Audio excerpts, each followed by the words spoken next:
Who is Mary? Yeah, that's a good question.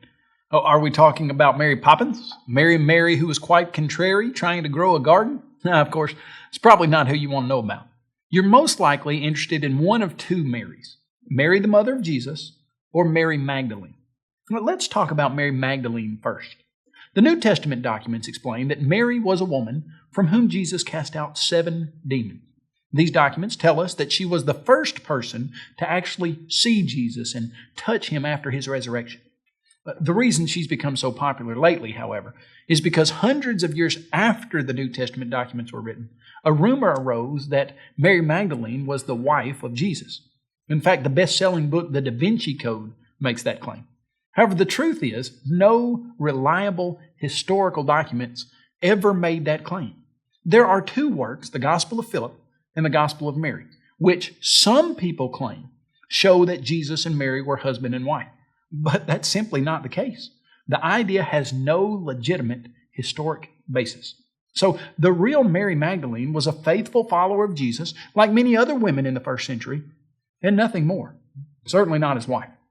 Now let's talk about Mary, the mother of Jesus. She's called Saint Mary by some. Millions of people view her as more than just a woman. They see her as a saint through whom we could pray to God.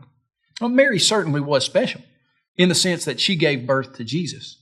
But God's Word makes a point to show that she wasn't spiritually different from any of Jesus' faithful followers. In fact, one time during Jesus' life on earth, Mary and Jesus' brothers heard that Jesus was preaching. There was a huge crowd and they couldn't get to him. And those in the crowd told Jesus that his mother and brothers were seeking him. And Jesus then asked them this question: "Who is my mother and sister and brothers? Those who do the will of my Father in heaven are my mother and sisters and brothers." Jesus' meaning was quite clear. Mary was just as important, but only as important, as other faithful followers of God. Now, this story also makes an important point about Mary.